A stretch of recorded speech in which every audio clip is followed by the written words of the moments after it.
is from the A56th and is going to tell us a few things about his experiences. Let's get started with when you were born and a little bit about your childhood. I was born January the 11th, 1919, on a farm near West Plains, Missouri. I grew up on that farm, went to school at one of those little one-room country schools through the 8th grade. Then when I got to be 14 and out of the 8th grade, the high school was 14 miles away, and there's no way of getting there. So 2 years later they started running a school bus, so I was 2 years older than most of the kids when I started high school. I was a freshman at 16 and graduated when I was 20. And in my senior year of high school, I joined the National Guard there at West Plains. And we had a summer camp that'd be 1939. And then the next summer we had another summer camp. And then in December of 1940, we were mobilized into federal service. And we went to Camp Robinson, Arkansas, which is down near North Little Rock, and spent a year there. We did Louisiana maneuvers that summer, and up to Camp Joseph T. Robinson. And then December the 7th came along, and our year was changed from 1 year to the duration. So, in effect, my 1 year tour was extended 4 years. So when were you called in? To active duty on the 23rd of December 1940. What was your memory of Pearl Harbor? Pearl Harbor, we had just finished the maneuvers in Louisiana, and they announced that Pearl Harbor had happened and told us to pack our bags. We were moving. And we got our bags packed, and about 2 days later we got on a train there in Little Rock and headed for the West Coast. This train was, you might say, ancient. The passenger cars had carbide lights, and the speed limit on that train was 40 miles an hour. And we went all the way from Little Rock to Fort Ord, California in about 4 days. It was quite a trip. The first time I'd been on a trip that long. Then we got to California. We thought we were going to go to the Pacific Ocean, out in the Pacific Islands somewhere, but somebody determined it wasn't any point in going out there. But we had yellow fever shots and all the stuff prepared to go, but we didn't go, and we ended up running up and down the West Coast there. We would protect railroads and airports and stuff like that, because there was sabotage efforts on the West Coast. And while we were there, there was a Japanese submarine actually fired a round onto the West Coast. So that got everybody's attention. And then in the summer of 1942, that would be, we moved down to San Diego, and we put in beach defenses around the North Island Naval Air Base there at San Diego. We dug the emplacements and put in the barbed wire and all that stuff in case the Japanese might want to come ashore there. Then we got that done, and we moved away from the naval base back onto the sort of the desert east of San Diego, and was sitting out there doing mostly nothing. But what I remember most about that part was rattlesnakes. There was rattlesnakes everywhere out there. And of an evening, after we'd get through with our training sessions, one guy had a .22 pistol, and we'd go rattlesnake hunting. And two of us would walk, and we'd hear a rattlesnake, everybody stand still till we found it. And I've got rattlesnake rattles at home yet, right now, that I picked up there in 1942. And along that summer, they started taking applications for enlisted men to go to officer training school.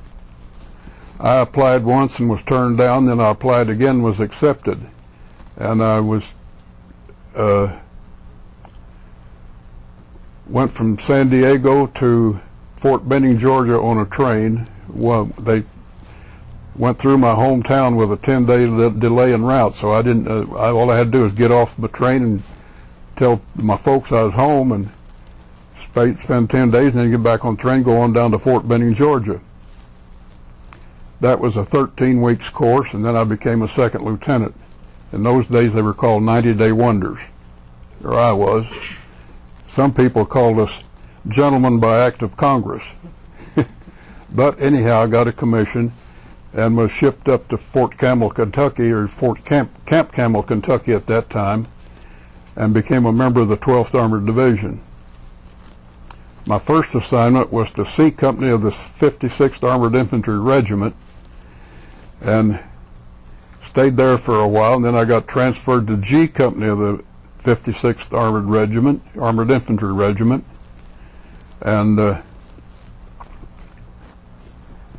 we did Tennessee maneuvers that summer, and at the end of the Tennessee maneuvers, they decided to reorganize the whole division, and instead of having a regiment, we had 3 separate battalions, that is 3 separate tank battalions, 3 separate infantry battalions, and 3 separate artillery battalions, plus the other, I call them spare parts, the signal and the medics and people like that. Then from there we got on a train and went to Camp Barkley, Texas, where we are now. We spent the summer of '44 here. Okay, we arrive at Camp Barkley and set up out there in what was plywood shacks for shelter, and it was very intensive training through that summer, and we did a lot of hiking, we did a lot of firing of weapons, and did problems of different types. And then along in the late summer we went through what they called a division test, and I guess the purpose of that was to decide whether we was ready to go overseas or not.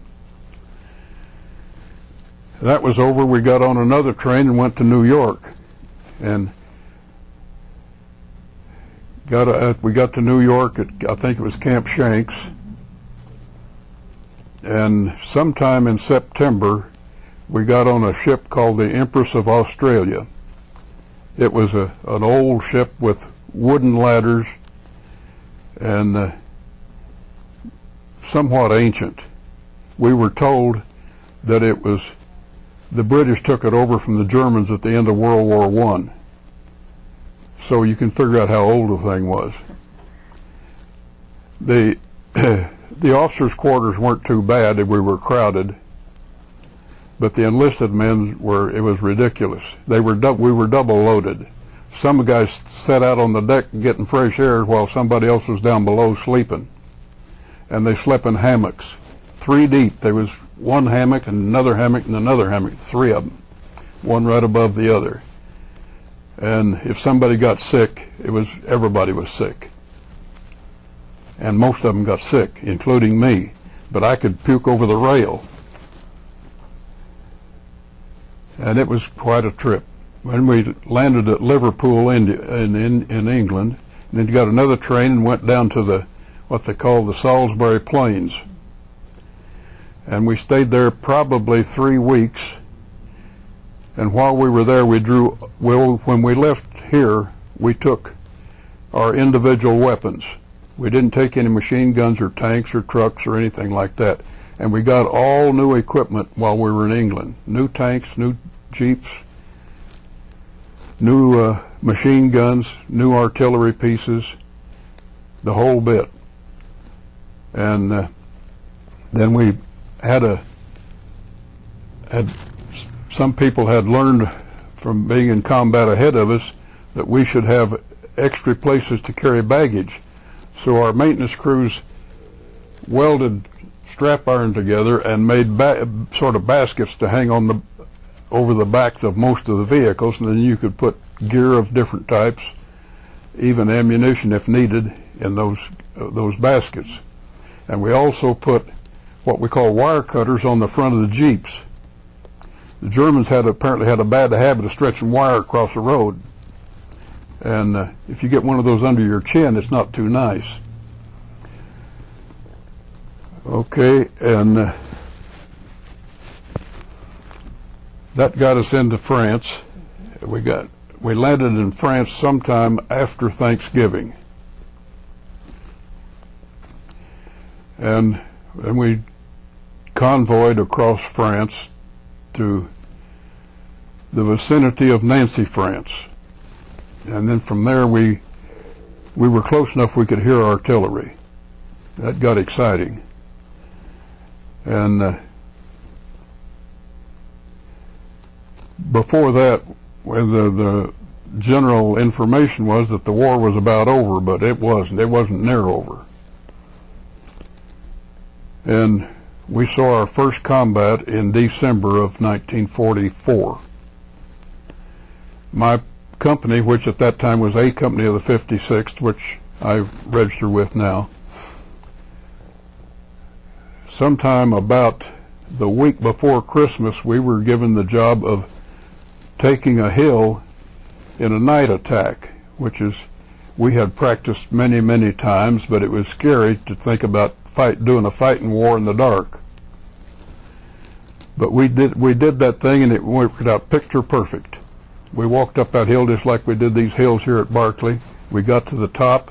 The Germans up there were all asleep, and it was just getting daylight, which was perfect timing.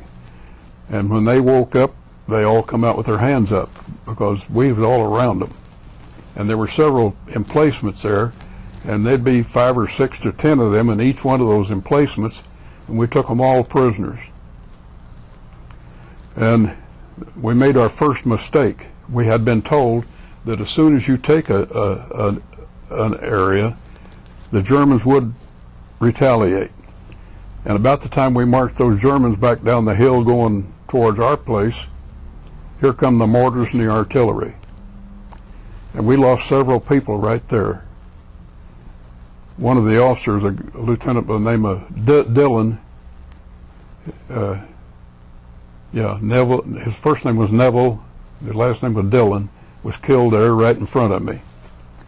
And there was mortar shells busting all over the place. But we got consolidated, and it don't take long to dig a foxhole when that's going on. Dirt was flying real good, and of course we took over those emplacements too. And then we stayed there for, well, that was early in the morning. Then that afternoon we were told to go down the hill on the other side, and there was a little town down there called Utweiler, and we were told to take Utweiler. So up to that point I had been the company executive officer, that is second in command. But when Dillon got killed, I became a platoon leader. I got demoted. And I took the second platoon into Utweiler. And that wasn't a big fight, but we had a little small arms fire down there. We took care of that pretty quick. Then we stayed there about a week, and then they had some infantry. This is into the winter, so to speak, and they had some infantry division dig in behind us to hold it for the winter. And then one night we backed out through them, and they took over. And when we went back to what they called a reserve area, it was sort of a ghost town. There's a lot of empty buildings where it had been a French village, I'm sure. And there's a good story there too. There was an artificial lake just off from these buildings, and it was froze over. And there's a lot of little buildings around there, and of course the GIs are going to find out what's going on, regardless of what they're going to find out things. They got to look in these buildings, and there were fish nets and dip nets and stuff like that in these buildings. So there had to be fish in that lake. So if I say too many souls, tell me. So they go out and they they cut holes in the ice, but they couldn't catch any fish. Excuse me. And they worked at that for all day, trying to find some fish. And of course, there's a dam out there with spillway, and the water's not frozen there. And down below the spillway is a deep pool, probably 6-8 feet deep, and probably 30 feet across. And down the bottom of that pool was just fish all over, just working with fish. Well, we had at that time what we called a concussion grenade. Not the regular hand grenade, but it was just one huge firecracker. And somebody threw a concussion grenade down there, and a couple other guys got downstream with these dip nets, and we had fish to eat. Lots of them. And then after that, we convoyed north from there, and I can't remember the names of the places we stopped, but it was in preparation to go to Herlesheim. So go ahead and tell me about your experience with Herlesheim. Herlesheim, well, of course, I was still company exec when we got to Herlesheim, and my main job was to take care of the motor pool, so to speak, the vehicles and the mess truck and stuff like that, and supplies. And on the afternoon, late afternoon of the 8th of January, they got a hold of me and told me to come up to what was everybody referred to as the waterworks, and I would be the B company commander, and we were to jump off at 6 o'clock the next morning to go take Herlesheim. Well, I got up there, it was dark and snowing and cold as the dickens, and I gathered my people together and told them what we was going to do, and tried to get some sleep that night. We couldn't do much sleeping because there was some shooting going on outside. That's where we got, the Germans pulled a tank up. Well, on the German side of this waterworks was a wall that was probably 8-10 feet tall, so they couldn't come right into the building. But they would throw grenades over that wall, and they would fire artillery into the top of the building. And when the shells would go off up in the top of the building, the plaster would come down on us. And the big story there was the whole 56th Armored Infantry Battalion personnel was in that building. That would be approximately 900 men. Then there was a part of an infantry company that didn't belong to us in there too, so you could probably say there was 1,000 men in that building that night. And as many people have discussed, if the Germans had just known how many men were in there, they would have put a much larger effort to get it. But they did pull a tank up, and you could hear him coming, just clunk, clunk, clunk, clunk, clunk out there in the snow, and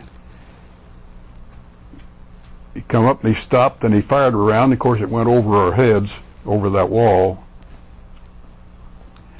And we had a young man in headquarters company named Bob Scott, and Bob said, "Give me a bazooka, I'll go out and get that thing," or words to that effect. And so they give Bob a bazooka, and he goes out in the snow, and he has to get probably within 10 feet of that tank, and the bazooka won't work. So he comes back in and trades bazookas and goes back out, and the next one works, and he knocks that tank out. And he was decorated by the French and the English both, and I'm sure we hung something on him. And he was quite a celebrated individual there for an hour or two because he had knocked out that tank, and then later on too, of course. And this event was right around January 8th? I moved up on the 8th, and most of this activity took place on the 9th. So we were supposed to jump off at 6 the next morning, which was just good daylight in the snow. And there was Germans just outside of that wall that we could see, and we had a Lieutenant Willis with us, who's this guy's uncle, and he could speak perfect German. And he got in a window of the mill, and he started yelling at these Germans, and some of them would give up. Come on in. That's what he was trying to get them to do. And not long after that, when they started coming in, he got out of the building and went out there among them and started yelling around. And I guess he probably brought in 25 or 30 of them just by yelling at them. Didn't fire a shot. And of course this takes time, so I can't jump. He's got these Germans coming in the door and I can't get out the door. So I would guess along about 8 o'clock, the battalion commander and any number of other higher level people was up there yelling at me to get out of there. So I got my platoons lined up, and one platoon took off, and then I followed them between them and the next one. And I tell you, it became, it was just a hailstorm of bullets. They were firing on us. You couldn't believe how much stuff was coming in. And I got about 50 yards out of the building, and I was running, and there was a shell went off to my left, and a piece of it went through my right leg when I had it in the air like that. So that knocked me on the ground, and the medics were with me within seconds, I would say, and they packed me back to the water mill and determined that all I needed was a compress to keep it from bleeding. And then they put I have no idea how many men were wounded right there within a very short period of time. There was a bunch. And they got me and 6 others on the back of a light tank, and that became an ambulance, so to speak, and hauled us from there back to the town of Bischweiler. From the watermill back to Bischweiler, and that's where the aid station was. They unloaded us at the aid station. Of course, we get processed through the aid station, and at that point they determine what further attention we need. And I don't know how many people could get in an ambulance like that to sit out front, but anyhow, it was loaded, and we headed back to the evac station, they called it. No, they didn't call it the evac station. There's another name for it. It was the division clearing station. And they take a look at you. And then we went, the whole bunch of us went from there to the 11th evac hospital. And there we were, if we needed surgery, we got it there. And then determined if you're going to stay a week or less, you stayed there.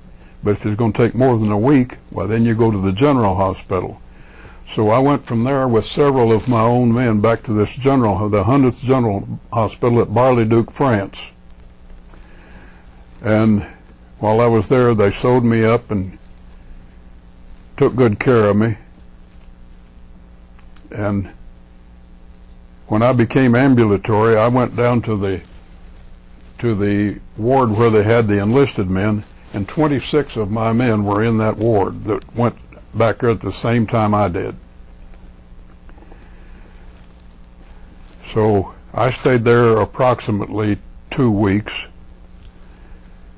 maybe 3, and then when you got well enough, you started back to your outfit in the front. And if you wanted to go back to your own outfit, if you didn't, well, they sent you any place they wanted you to go.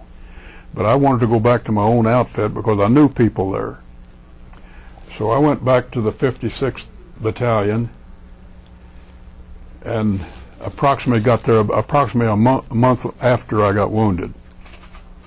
You mentioned earlier that you had an experience at the hospital, or that the hospital was pretty interesting. Did you have a story there? Or? The hospital? Yeah, in France.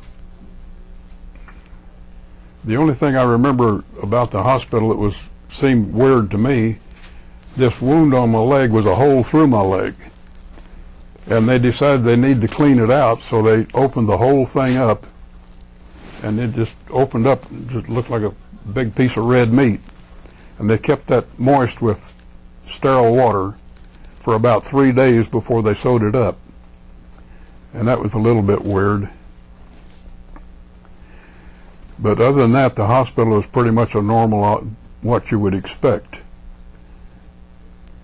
Now, when you got injured at Herlesheim, you mentioned that there were several men there Do you recall how many people actually came out unscathed? Well, the only figures I have on that, A Company went in with approximately 200 men. And on the 16th of January, they came out with 16. That's able-bodied bodies that are walking. The rest were either dead or wounded. Now, I must add one thing there. We didn't have anybody captured. There was a lot of lost people to be prisoners of war. None of ours became prisoners of war.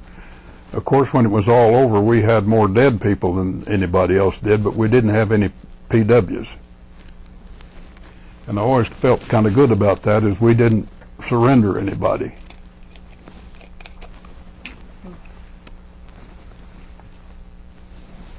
So it was about a month from the time you got injured to the time you're back to Yes. the A Company? Then when I get back to A Company, there's really not a job there for me. And the battalion commander called me in a day or two later, and I think I'm quoting him. He said, "Vandy, I've got a company now that they can't take away from you." And I said, "Where is it?" And he said, "Back at the 2nd Replacement Depot at Epinal." And he said, "They've got a company of black soldiers back there that volunteered for combat duty."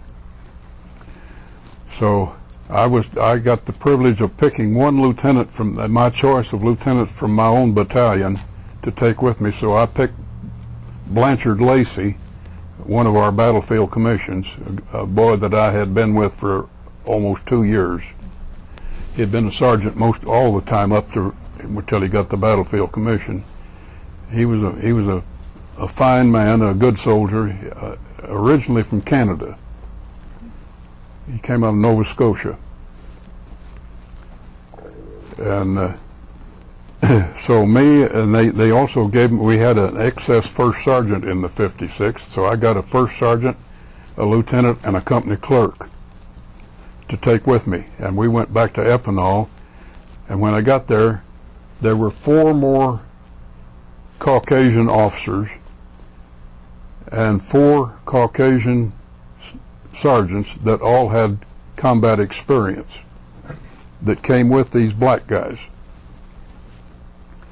And in reference to the black soldiers, they were all volunteers. They volunteered for combat duty. And that's kind of hard for some people to understand, but they did. And so I loaded them up in I forget how many trucks and led the way with my Jeep and went back to the battalion. And we got back to the battalion. My battalion commander was a guy named Gene G. Norton, as he said, from West by God, Virginia. And the old boy was about 6'6", and his wife had sent him a coonskin cap, and he put that under his helmet when that tail was hanging down his back. Not too military, but he was a heck of a fine guy. And one of these lieutenants I got was a Lieutenant Russell Blair, turned out to be one of my best friends. And these other two lieutenants were fine people too. They'd all had combat experience. And so we get back there, and Norton sends word that he wants these troops lined up. He wants to talk to them. And so we get them lined up, and Colonel Norton comes up, and he says, "I understand you men volunteered for combat duty, and I'm going to see that you get it." And he did. And then he just turned around and walked off. And we had about 2 weeks to train these guys in this country before we got into combat. So these people had practically no combat training, or no, I might say they had no combat training, and we tried to teach them some things that they should know, and we did fairly well. And about the time that was over, we got in another convoy and we went north. We were transferred out of the 7th Army into the 3rd Army, and we went up to Trier. I don't remember whether it was in France or Germany. It's in France now. and we got to Trier, but we got there about 3 o'clock in the morning, and by daylight we had orders to take off from there and go to the Rhine River, which was 70 kilometers away. And according to the stories I hear, Patton issued the order that we would be at the Rhine River within a week, and we had him there in 3 days. And that was the biggest route you ever saw. It was clear weather, the airplanes could fly, everybody could see everywhere. And we took literally thousands of German prisoners, and there ain't no telling how many of them died. That is, there's just no way of knowing. But they were caught in the open, and we got our part of them, and the airplanes got their part. And we were at the river in 3 days. And we got there, of course, when we got there, there's no bridge. The Germans had blew all the bridges. But there was a bridge that would be up the river to the south, I guess it would be. And there was a town of Speyer to the south of there. And there was a bridge there. So they told us to go down and get that bridge. And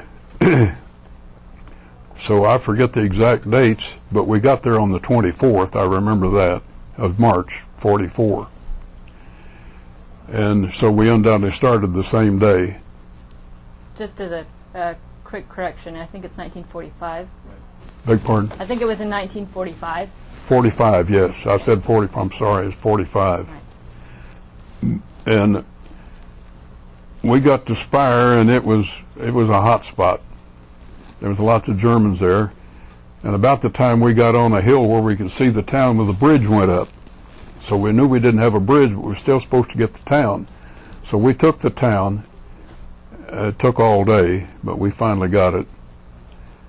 And one of my black sergeants became a hero that day.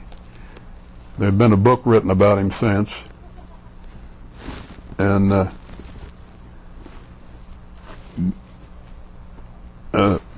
Mike's uncle was killed that day. Him and the Sergeant Amundsen was working their way towards the town, and they didn't make it. That black sergeant, was that Sergeant Carter? Yeah, Eddie Carter. Yeah. Eddie Carter was he's one of these personalities that once you meet him, you don't forget him. And he was a good soldier because he wanted to be. And he had lots of stories to tell. He was born in India. His dad was some kind of a missionary. His mother was an Indian lady from India. And he had a very disturbing childhood, I guess, and he went to China. And when he was in China, he joined the Chinese army. He became a lieutenant in the Chinese army, and then somebody found out who he was and why he was, so they kicked him back into India. And then somewhere along in there, the Spanish Revolution started, and he went to Spain and fought on one side or the other in Spain. And then he went back to the States when World War II started and joined the Army. And stories like that, he told me and the other people about it, and it was quite an interesting story.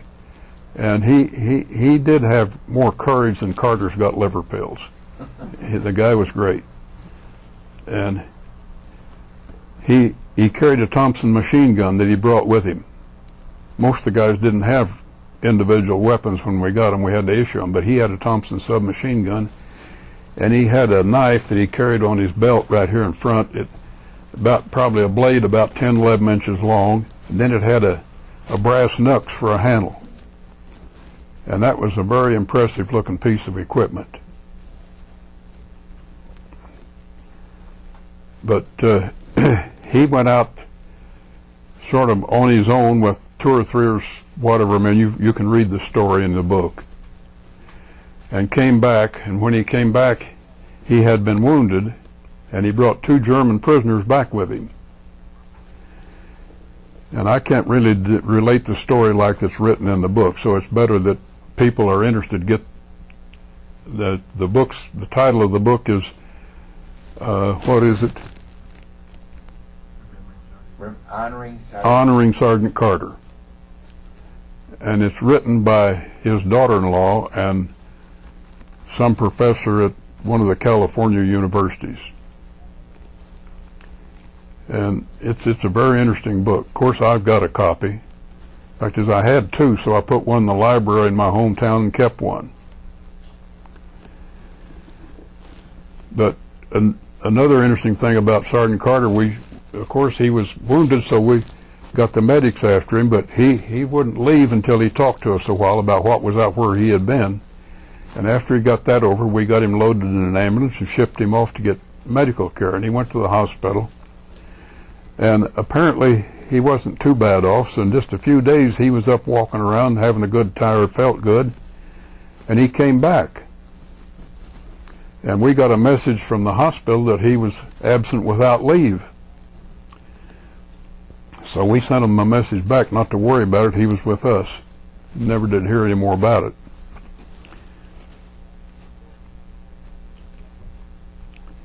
What was your experiences with concentration camps? Well,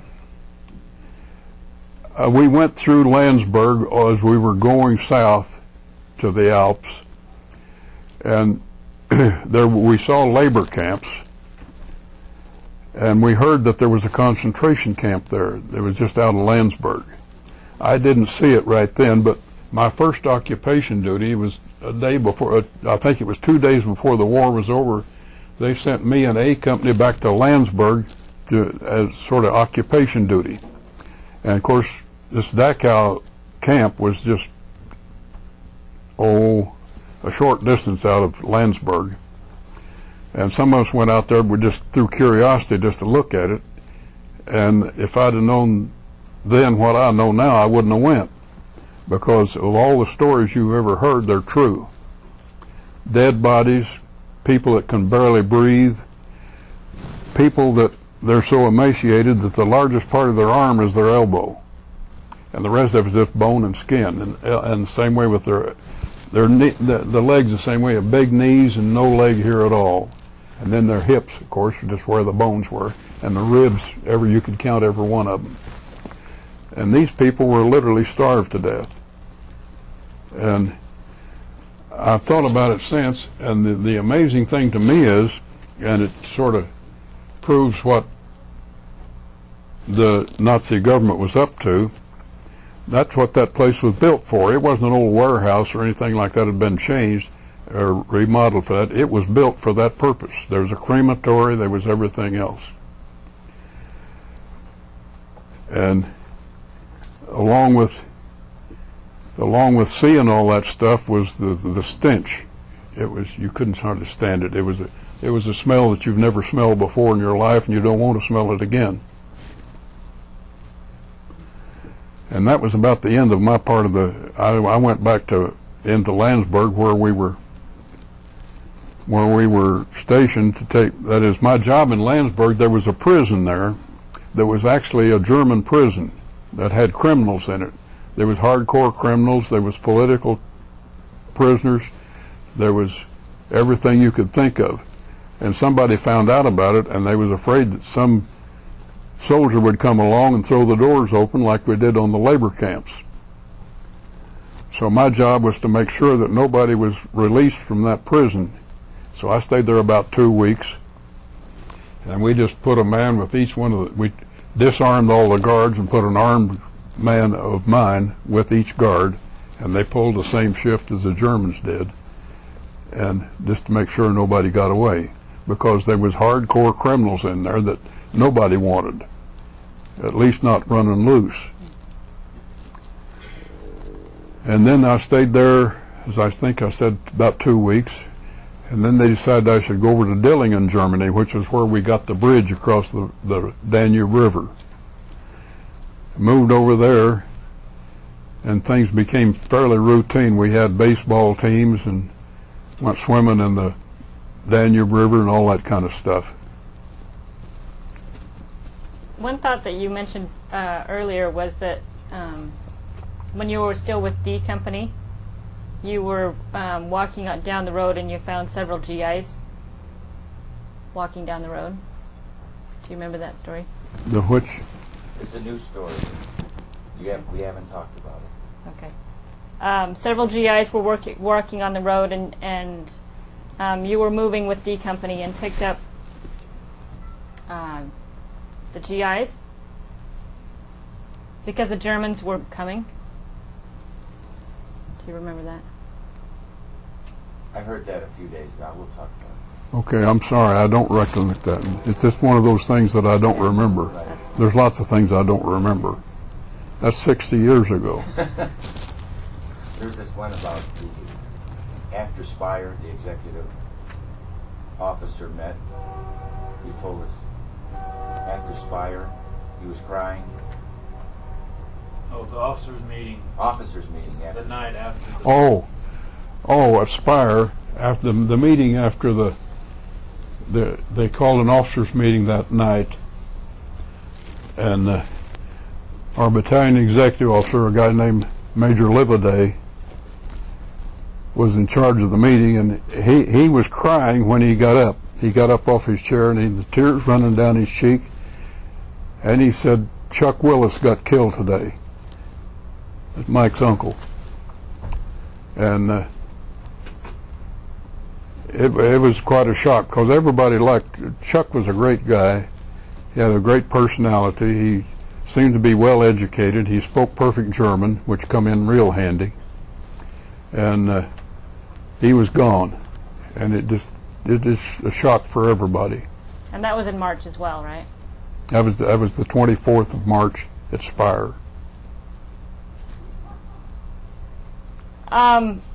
We're kind of running out of time. Why don't you tell us about your arrival into back to the States? Well,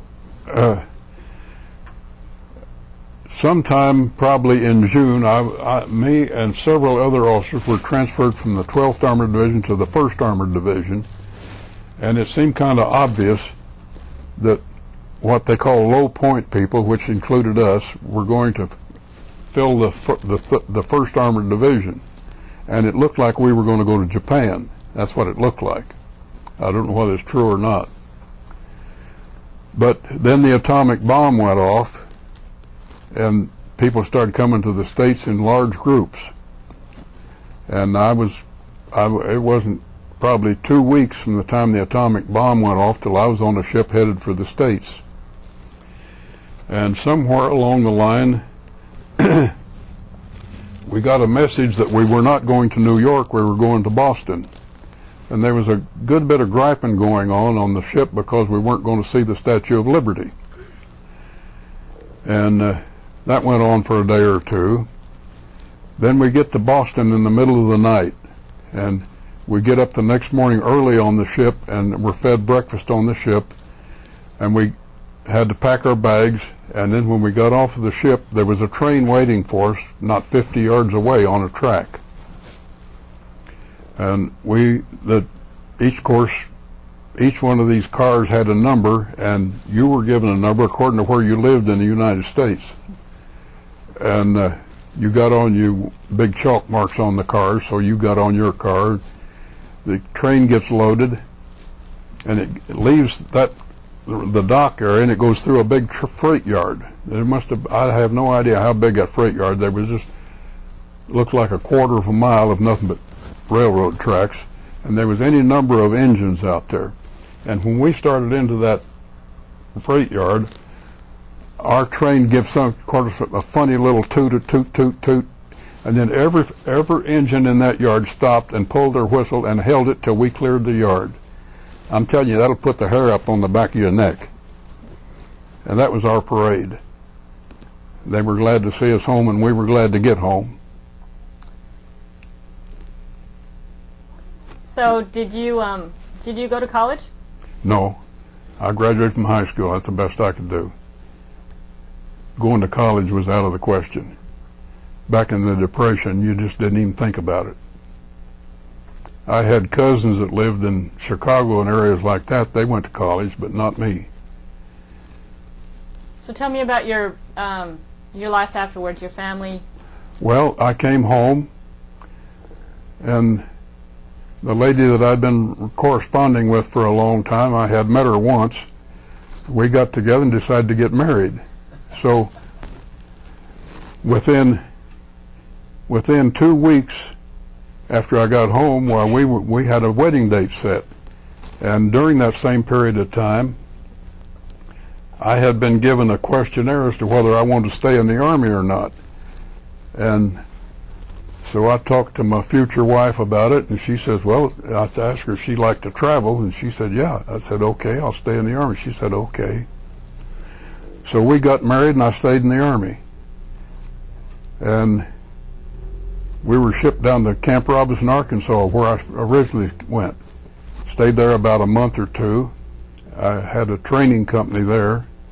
Then they closed it down, and I went to Fort Knox, Kentucky, and I stayed there for about 3 or 4 months. And we lived in a little makeshift apartment in Louisville, and bought an old 41 model Mercury so I could get back and forth. And then I had a training company at Fort Knox through one training cycle, and then I got orders to go to the Philippine Islands. I spent 2 years in the Philippine Islands in what they called the Philippine Scouts, which was actually part of the American Army before the war, but they were still around and they had to be cared for and disposed of in one way or another. So I had a service company of the, I forget the number, the Philippine Scout Regiment for about 2 years. Then I came back to the States and I was a National Guard instructor in Detroit, Michigan. Worked right down Detroit and stayed there 2 years. It was supposed to be a 3-year tour, and Korea came along, so it became a 2-year tour. So I had 14 days to get out of Detroit to Fort Lewis, Washington, and my youngest boy was 4 days old. That sort of put a stopper in things. So I applied for a 15-day extension and got it. And so then my wife said I couldn't go by myself, so we drove from the Chicago area to Fort Lewis, Washington, and she stayed with me until I flew out of there. And that was, early November 1950.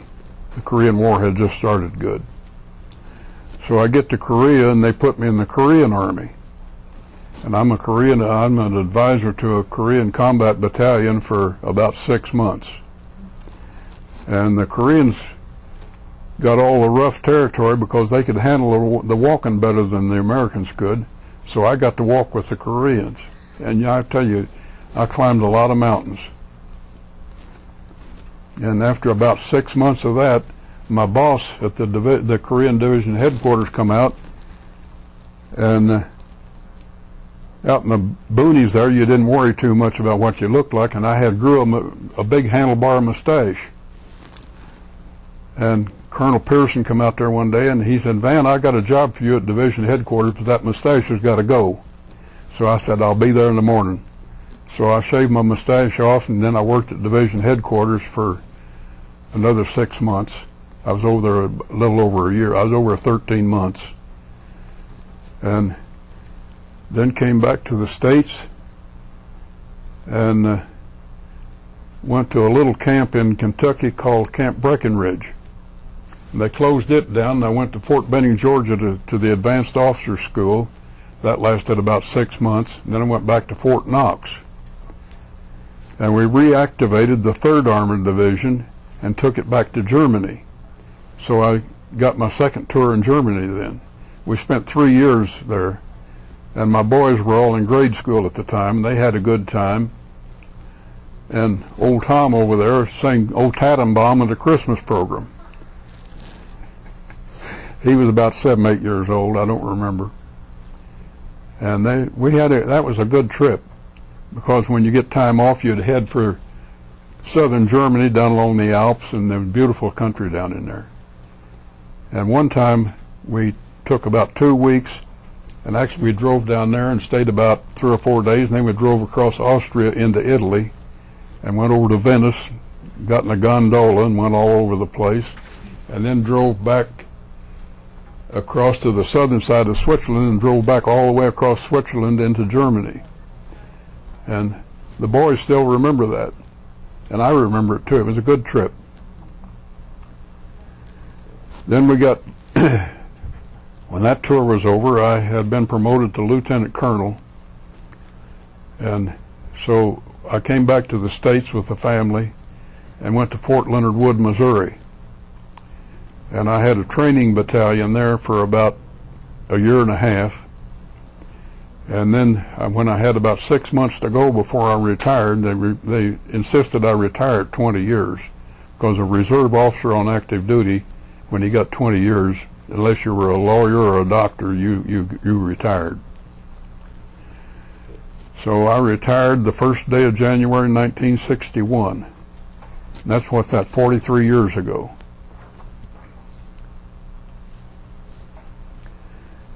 So tell me about your family. You had, how many kids did you have? Well, Mike's the oldest boy. He was born in 1947.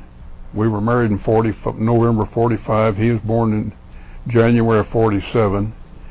Then Tom was born in February of 49. Bill was born September of 50.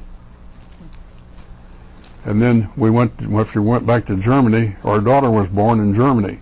And she was born in the 100th General Hospital, which had been with the same hospital, only a different place than I was treated when I was wounded in combat. Wow. Of course, it was a lot different. When I was in the 100th General Hospital, it was in an old school building in Bar-le-Duc, France. And when she was born, it was in a big hospital building in Frankfurt, Germany. And they've all been reasonably healthy, which I've been very thankful for. And for my own age, I'm doing real good. I'll be 86 in January. When your wife must have been a trooper as well. Oh yes, she never backed up on any of the moves. In the 15 years that we were married in the Army, I think we moved 12 times. And the last move we made when I retired is the same house I'm living in now. We was never going to move again. And that's the same way I feel about it. I'm not going to leave that place. Better mention our little sister's name. Yeah. The little sister's Nancy. There's Mike, Tom, and Bill, and Nancy. What's your wife's name? Your wife's name? My wife's name was Eleanor. She didn't spell it like most people did. She spelled it E-L-I-N-O-R-E. Most of them's E-L-E-A-N-O-R or something like that. Her maiden name was Gibson, G-I-P-S-O-N. And she was a railroader's daughter out of Chicago. So I always accused her of being a Chicago hoodlum, and she didn't deny it. But she never backed up from anything that we had to do. And when we were in Germany, of course they have to have an officers' wives club, and she was president of that most of the time we were over there. Very active. And the boys had a good time too. There was some special service soldiers that took care of the Little League ball teams and stuff like that, Boy Scouts and football and baseball and everything else. So we almost had built-in babysitters.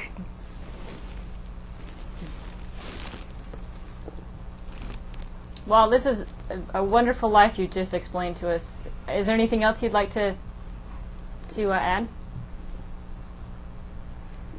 No, I think I've covered most of it. All right. Well, thank you so much. We really appreciate it. Okay.